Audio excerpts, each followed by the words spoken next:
So friends, welcome back to my YouTube channel learn science. आज हम chapter number 5 acids, bases and salts का part 2 लेकर के आए हैं, जिसमें हम प्रॉपर्टीज़ ऑफ एसिड्स पढ़ेंगे।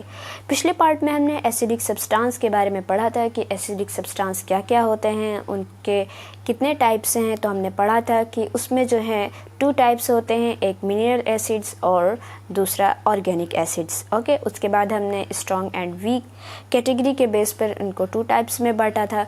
ओके फ्रेंड्स, तो आज हम उन्हीं एसिड्स की प्रॉपर्टीज़ पढ़ेंगे कि किन बेसिस पे हम उनको एसिड कह सकते हैं, क्या उनकी प्रॉपर्टीज़ होंगी कि हम उनको देख करके या उनको महसूस करके हम जो है उनको एसिड जान पाएंगे कि ये एसिड है। ओके फ्रेंड्स, तो हमारी बुक में क्या लिखा हुआ है, तो चलिए पढ़ते हैं।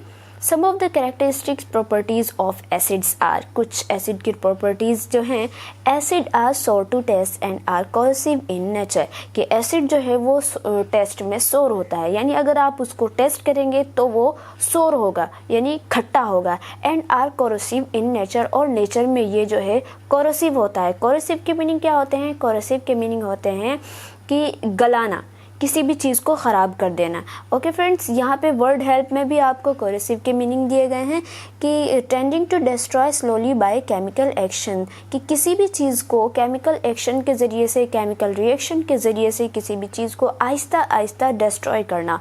ओके फ्रेंड्स, तो ये आहिस्ता आहिस्ता जो डिस्ट्रॉय कर सकता है, ये जब हम कोई चीज़ गलती है तो वो एकदम से नहीं गलती है। अगर उसके अंदर कोई केमिकल रिएक्शन हो रहा है तो वो जो है एकदम से नहीं हो जाता है कि फ़ौरन हो गया और क्या कहते हैं, कोई भी चीज़ जो है फ़ौरन गल गई, ऐसा नहीं है, बल्कि उसको थोड़ा टाइम लगता है। हाँ, अगर जो एसिड है वो बहुत ही स्ट्रॉन्ग हो और जो जिस ऑब्जेक्ट पे उसको डाला गया है वो बहुत ही वीक हो तो फ़ौरन गल भी सकती है, लेकिन जो एसिड, इसकी प्रॉपर्टी है कि ये जो है चीज़ों को जल्दी कोरोसिव कर देती है, उसको गला सकती है।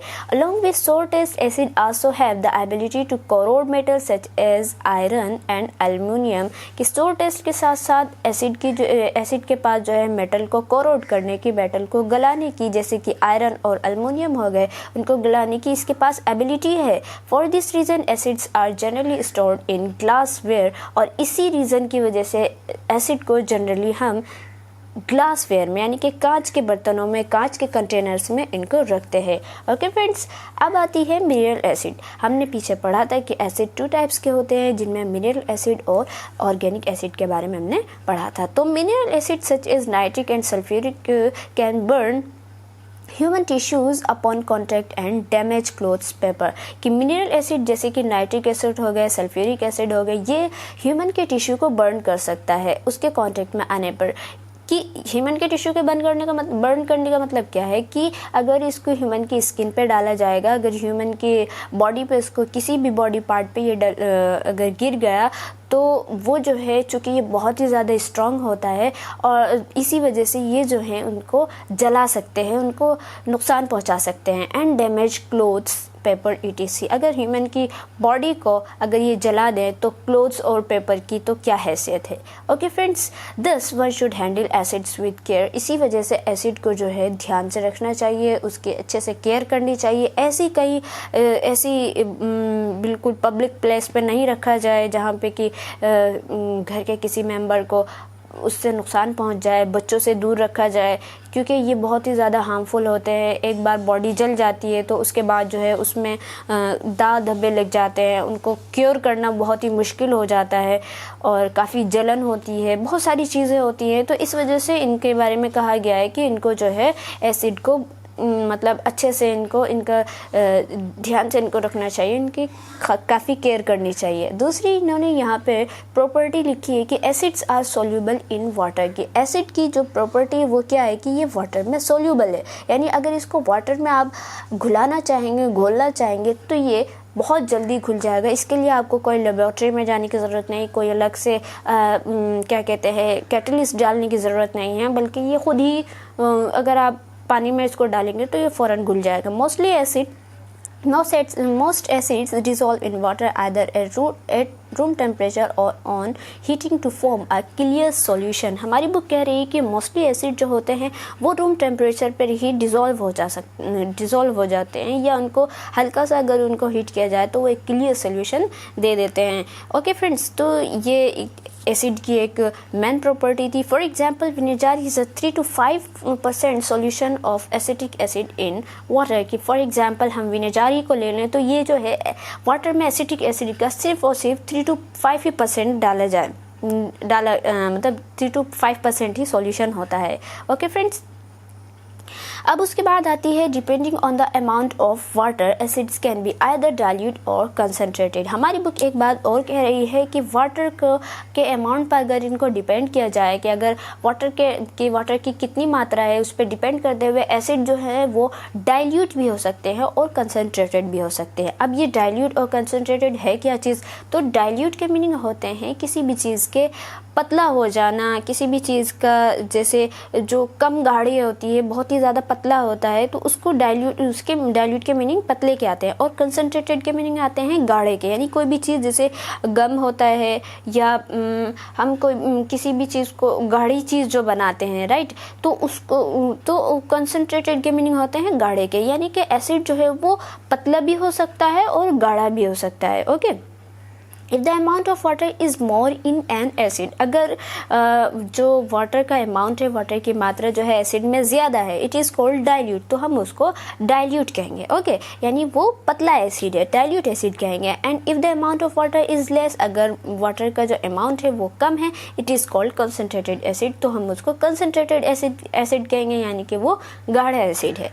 ओके फ्रेंड्स, अब यहाँ पे एक फैक्ट फाइल दिया गया है कि hydrochloric acid is the only non acid that reacts with glass and is therefore stored in plastic bottles. कि हाइड्रोफ्लोरिक एसिड एक ऐसा एसिड है जो कि ग्लास के साथ वाटर रिएक्ट कर जाता है और इसी वजह से हम उनको प्लास्टिक बॉटल्स में रखते हैं। हमने एसिड के बारे में क्या पढ़ा कि एसिड जो होता है ये नेचर में हाईली कोरोसिव होता है, बहुत ही ज़्यादा जलाने वाला होता है, बहुत ही ज़्यादा गलाने वाला होता है, मेटल के साथ बहुत जल्दी रिएक्ट कर जाता है। इसी वजह से हम इनको जनरली कांच के बर्तनों में रखते हैं। बट यहाँ पे एक एक्सेप्शन है, एक और एसिड के बारे में बता रहे हैं, ये आपको ध्यान में रखना होगा कि हाइड्रोफ्लोरिक एसिड, ठीक है, ये एक ऐसा एसिड है, ओनली एन एक ऐसा एसिड है जो कि ग्लास के साथ क्या कहते हैं, कांच के साथ रिएक्ट कर जाता है और उसके बाद जो है इसी वजह से इनको जो है प्लास्टिक बॉटल्स में हम रखते हैं। ओके फ्रेंड्स, अब उसके बाद आती है बात यूजेस ऑफ एसिड की कि हम एसिड्स को कहाँ कहाँ यूज़ करते हैं।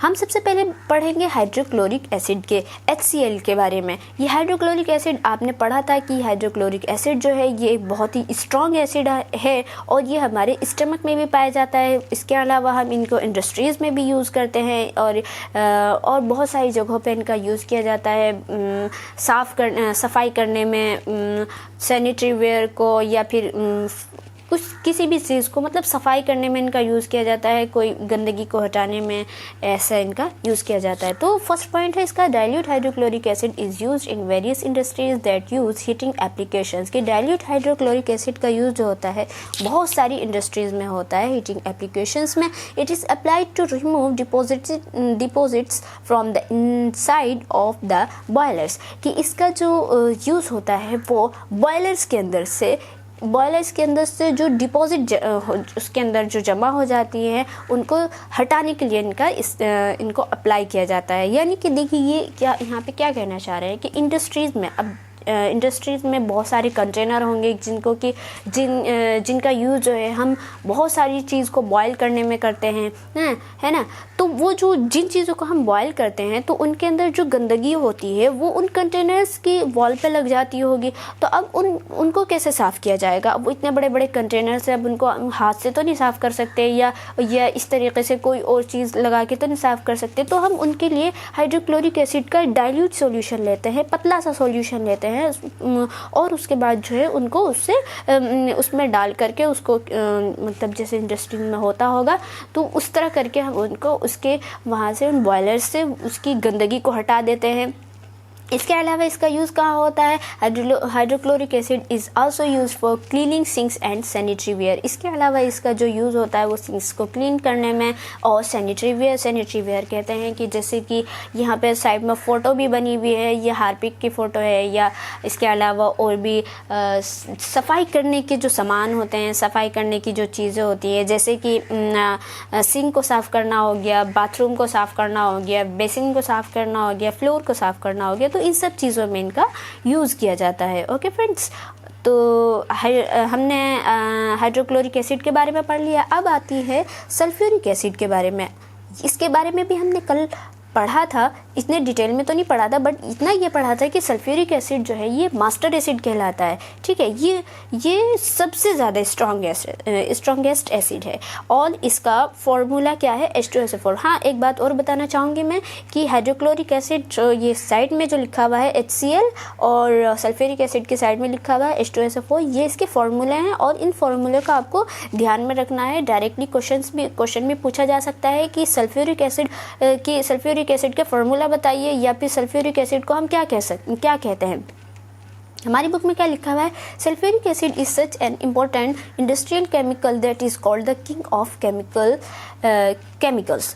कि सल्फ्यूरिक एसिड जो है वो एक इम्पॉर्टेंट इंडस्ट्रियल केमिकल है, यानी ये इंडस्ट्री में इसका जो है बहुत ही ज़्यादा यूज़ किया जाता है, बहुत ही इम्पॉर्टेंट केमिकल है ये, और इसी वजह से इसको हम किंग ऑफ केमिकल्स कहते हैं, यानी कि केमिकल्स का राजा कहते हैं, या हम इनको मास्टर एसिड कहते हैं कि सभी एसिड के ये मास्टर होता है और ये जो है बहुत ही ज़्यादा स्ट्रॉन्ग होता है। इनका यूज़ जो है इंडस्ट्रीज़ में बहुत सारी चीज़ों में किया जाता है। Some of its major uses are as follows. नीचे इसके कुछ मेजर यूजेस दिए गए हैं। Sulphuric acid is used in car batteries.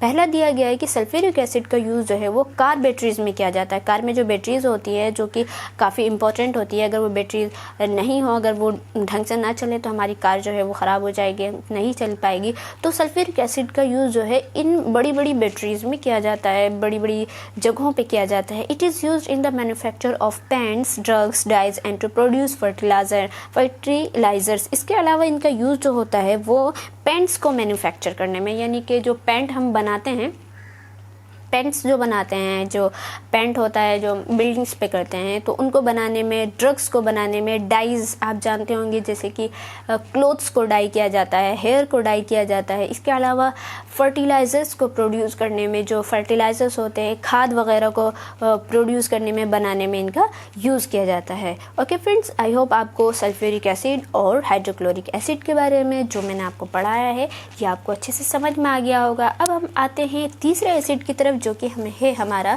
Nitric acid. कि नाइट्रिक एसिड, इसका फॉर्मूला क्या होता है? इसका फॉर्मूला होता है HNO3। इसका यूज़ कहाँ होता है? It is use by gold Smiths for cleaning gold and silver ornaments. सबसे पहले इसका पॉइंट दिया गया है कि इसका यूज़ जो होता है वो सुनार के ज़रिए से किया जाता है। गोल्ड को और सिल्वर के जो ऑर्नामेंट्स होते हैं, जो जेवरात होते हैं, उनको साफ़ करने में हमने देखा होगा अपनी पेरेंट्स अपने घर में कि हमारी जो सिस्टर्स होती हैं या हमारी मदर्स जो होती हैं वो क्या कहते हैं, बहुत सारे जेवरात पहनती हैं, गोल्ड के हो गए, सिल्वर के हो गए, तो उनके ऊपर जो है जब वो काफ़ी दिन तक यूज़ करते हैं तो उनके ऊपर एक ब्लैक कलर की लेयर चढ़ने लगती है, वो ख़राब होने लगते हैं, देखने में अच्छे नहीं लगते हैं। तो फिर उसके बाद वो हमारी मॉम वगैरह जो है उनको ले जा कर के सुनार को दे देती है उनको साफ़ करने के लिए। तो सुनार जो उसको साफ़ करते हैं तो वो क्या चीज़ यूज़ करते हैं उसको साफ़ करने के लिए, उनकी लेयर को, वो गंदी लेयर को हटाने के लिए क्या चीज़ यूज़ करते हैं? तो वो यूज़ करते हैं नाइट्रिक एसिड का सॉल्यूशन। यानी नाइट्रिक एसिड के ज़रिए से वो गोल्ड और सिल्वर के जो जेवरात होते हैं, जो ऑर्नामेंट्स होते हैं, उनके ऊपर से वो लेयर, उस लेयर को हटाने के लिए उसका यूज़ करते हैं। इसके अलावा it is also used for the production of fertilisers such as ammonium nitrate. इसके अलावा इसका यूज़ जो है वो फर्टिलाइजर्स को प्रोड्यूस करने में, यानी कि खाद वगैरह को बनाने में, जैसे कि अमोनियम नाइट्रेट हो गया, ये बहुत ही फेमस खाद होती है, बहुत ही ज़्यादा यूज़ भी की जाती है। तो ये जो है इसको बनाने में इनका यूज़ किया जाता है। ओके फ्रेंड्स, हमारे यहाँ पे चौथा जो एसिड दिया है ये एसिटिक एसिड दिया है। अभी तक हमने जो 3 एसिड्स पढ़े थे, hydrochloric acid, sulphuric acid and nitric acid, ये सभी एसिड जो थे ये स्ट्रॉन्ग एसिड्स थे। बट जो अभी हम एसिटिक एसिड के बारे में पढ़ रहे हैं, ये एसिड जो है ये वीक एसिड है। अगर ये स्ट्रॉन्ग हो गया तो फिर हम इसको यूज़ नहीं कर पाएंगे अपनी डेली लाइफ में, अपनी डाइट में हम इसका यूज़ नहीं कर पाएंगे। और चूँकि ये कॉमन होता है, बहुत ही ज़्यादा पाया जाता है, हम हर घर में पाया जाता है एसिटिक एसिड, जो कि विनेगर में होता है, तो इस वजह से यहाँ पे इसको मेंशन किया गया है। तो चलिए इसके बारे में भी पढ़ लेते हैं। एसिटिक एसिड, इसका फॉर्मूला होता है CH3COOH। ओके फ्रेंड्स, ये भी बात ध्यान में रखिएगा, क्योंकि एसिटिक एसिड के बारे में हम आगे भी हायर क्लासेस में भी पढ़ेंगे। और इनका जो यूज़ है, ये तीनों acid HCl, H2SO4, HNO3 and CH3COOH, ये जो हैं, ये इनका यूज़ रिएक्शंस में बहुत ही ज़्यादा किया जाता है। आप ये इनको इग्नोर मत कीजिएगा। मैं आपको रिकमेंड करूँगी कि मैं जितने भी एसिड या फॉर्मूले आपको बताती हूँ, एसिड के, बेस के, या आगे वीक एसिड हो गया, वीक बेस हो गया, ये सॉल्ट्स हो गए, तो जितने भी हम फॉर्मूले हम जो बुक्स में पढ़ते हैं, तो इनको फॉर्मूले को आप याद रखिए, इनको ध्यान में रखिए, इनको याद कर लीजिए ताकि आपको आगे परेशानी ना हो। तो चलिए एसिटिक एसिड के बारे में पढ़ते हैं। क्या लिखा हुआ है? Acetic acid is the main ingredient of vinegar. Acetic acid जो होता है वो विनेगर का मेन इंग्रेडिएंट है, मेन उसका पार्ट है, मेन जूस है।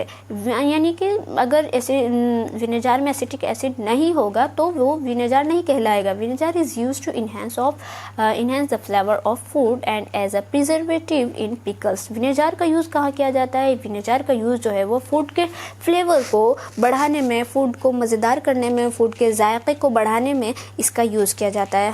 आपने देखा ही होगा विनेगर का यूज़ जो है, सिरके का यूज़ हम घर में भी खाने में डाल देते हैं, मतलब कोई भी सालन वगैरह हो गया, या इसका डायरेक्टली यूज़ भी किया जाता है, यानी इसको डायरेक्टली भी खाया जा सकता है। जैसे हम प्याज के साथ अगर हम मिक्स करके खाएं, बारीक बारीक कटी हुई प्याज हो और उसके बाद उसमें विनेगर डाल दें और उसके बाद उसमें हल्का सा सॉल्ट मिक्स कर दें, तो उसके बाद जो वो बनता है वो बहुत ही अच्छा लगता है खाने में। उसको यूज़ करना चाहिए, हमारी हेल्थ के लिए भी बहुत अच्छा होता है विनेगर। तो इसका जो यूज़ होता है फूड के फ्लेवर को बढ़ाने में, जैसे कि बिरयानी में भी इसका यूज़ किया जाता है।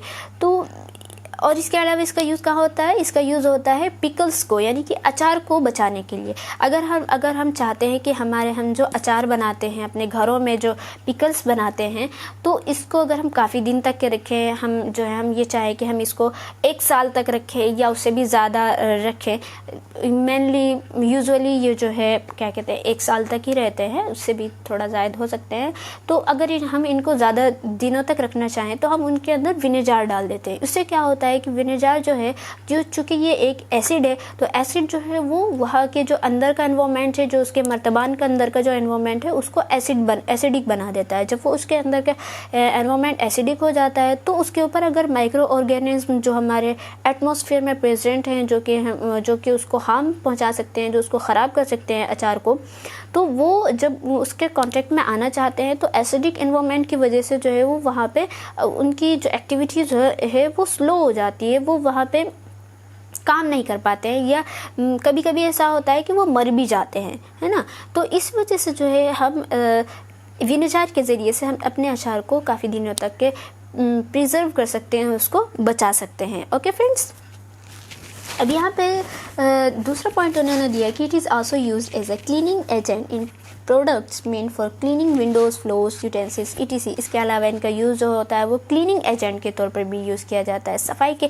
एजेंट के तौर पर भी प्रोडक्ट्स में, जैसे कि विंडोज़ को क्लीन करने के लिए या फ्लोर को क्लीन करने के लिए, यूटेंसिल्स को etc। इन सब चीज़ को भी क्या कहते हैं हम क्लीन करने के लिए हम इसका यूज़ करते हैं। आपने कुछ टोटके पढ़े होंगे बुक्स में या क्या कहते हैं न्यूज़पेपर्स में, या फिर यूट्यूब पे भी देखा होगा कि अगर आपके यूटेंसिल्स ख़राब हो गए हैं, या आपके फर्नीचर्स पे दाग धब्बे लग गए हैं, या क्या कहते हैं कोई बहुत दिनों तक हम किसी बर्तन को काफ़ी दिनों से यूज़ कर रहे हैं, उसके अंदर जो ब्लैक लेयर चढ़ जाती है, उसको साफ़ करने के लिए, उसको दोबारा से चमकाने के लिए हम जो है क्या कहते हैं विनेगर को और सोडा जो हम खाते हैं घर में, जो हमारे सोडा होता है उसको मिक्स करके जब हम उसको रगड़ते हैं, उस पर रब करते हैं, उसको साफ़ करते हैं तो वो एकदम से साफ़ हो जाता है। ओके फ्रेंड्स, यहाँ यही बात कहने की कोशिश कर रहे हैं कि इसका यूज़ जो है वो क्लीनिंग एजेंट के तौर पे भी यूज़ होता है। विंडोज़ को क्लीन करने, विंडोज़ के जो ग्लास होते हैं उनको क्लीन करने के लिए यूज़ किया जाता है।